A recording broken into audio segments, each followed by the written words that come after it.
Hey everyone, welcome back to Freedom Roast. So, Adam Schiff is back and you won't believe what he's up to this time. He's found a new way to say Trump can't run for office, and it's as creative as a hipster coffee shop. You're going to want to hear this, and stick around because later we're diving into the r/politics rabbit hole to see what kind of wisdom, or lack thereof, they're dropping about this Schiff spectacle. All right, let's roll. Schiff says 14th Amendment disqualification fits Donald Trump to a T. Adam Schiff on Sunday said he believes the argument some legal experts are making that former President Trump is disqualified from holding elected office again because of the 14th Amendment is valid. Schiff believes it's valid. Well, if Adam Schiff says it's valid, who are we to question, right? Adding that the part of the amendment that bans those who engaged in insurrection from holding elected office fits Donald Trump to a T. Fits to a T, he says. What's next? Trump also fits the profile for stealing the cookies from the cookie jar. In an interview on MSNBC's Inside with Jen Psaki, Schiff noted that the 14th Amendment does not say someone must be convicted of insurrection in order to be banned from holding elected office, only that they must have engaged in insurrection. The classic you don't have to be convicted, just accused argument, because due process is so 1776, right? I think it is a valid argument. The 14th Amendment, Section 3, is pretty clear. If you engage in acts of insurrection or rebellion against the government, or you give aid and comfort to those who do, you are disqualified from running, Schiff said when asked about his thoughts on the legal argument.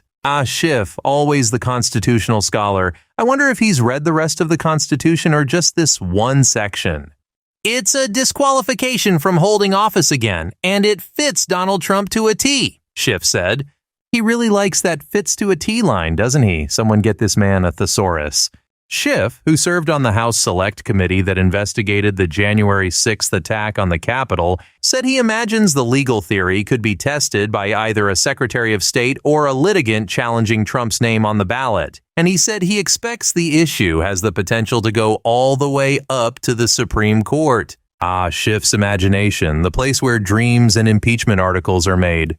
I think this will be tested when a Secretary of State either refuses to put him on the ballot or puts him on the ballot and is challenged by a litigant. I would imagine it would go up to the Supreme Court, and that's the big question mark through all of this, which is what will the Supreme Court do? He said.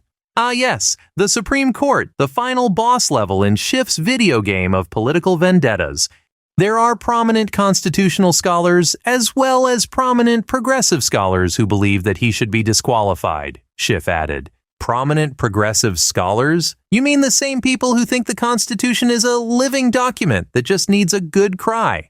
On whether he thinks the Supreme Court would ultimately take that next step, he said, only time will tell, but I do think it is a very legitimate issue. By the clear terms of the 14th Amendment, he should be disqualified from holding office. Only time will tell, he says. Well, time has told us plenty about Schiff's previous attempts, and spoiler alert, they're more flop than a summer blockbuster with a 0% Rotten Tomatoes rating.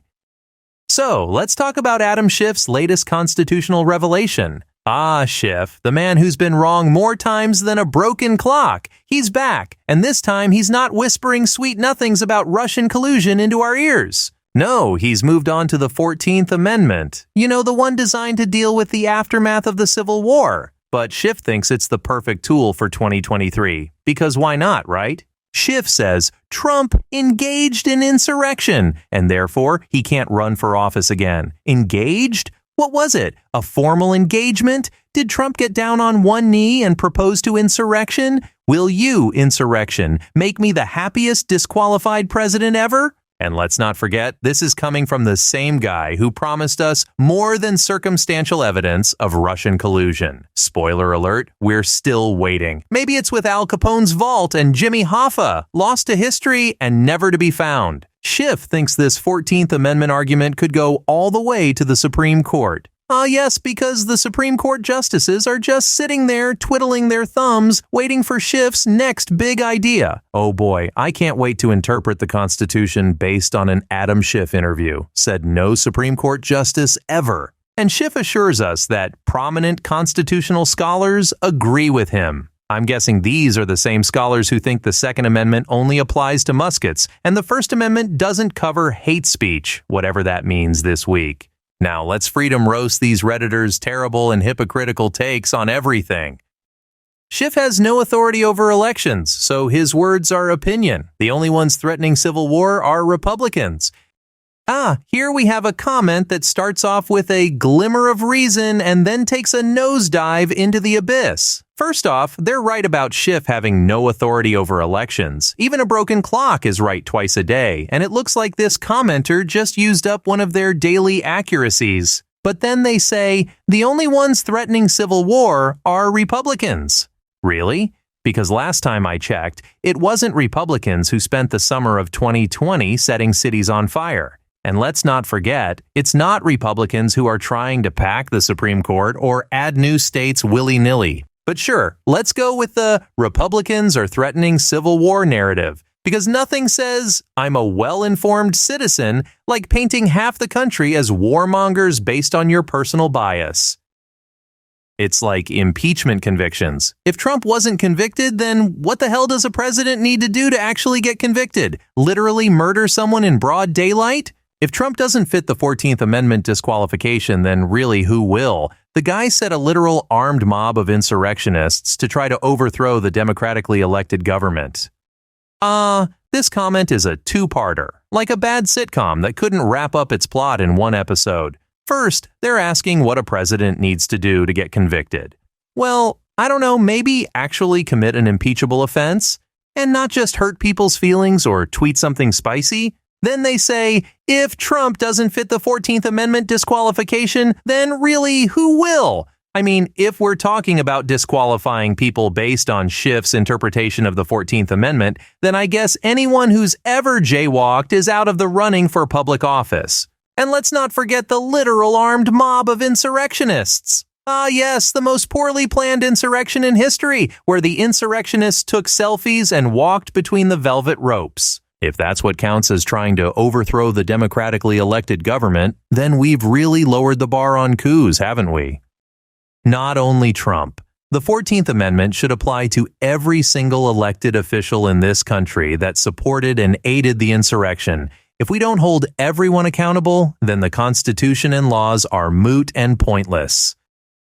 This comment is a buffet of selective outrage, but it's like one of those buffets where they only serve tofu and call it meat. Let's disqualify everyone who supported the insurrection, they say. But isn't it adorable how these rules are more one-sided than a debate with a parrot? Let's stroll down memory lane, shall we? In 2016, questioning the election was not just the norm. It was practically a national pastime. You had Hillary Clinton calling Trump an illegitimate president, and celebrities were echoing it like backup singers in a bad pop song. But where was the 14th Amendment outrage then? Crickets, my friends, crickets. And let's not forget the summer of 2020. Cities were burning, and some politicians were calling it a summer of love or mostly peaceful protests. But no one was disqualified for aiding and abetting that chaos. Nope, that's just free speech, right? So, according to this comment, if we're not holding everyone accountable, then the Constitution is moot and pointless. But let's be honest, by everyone,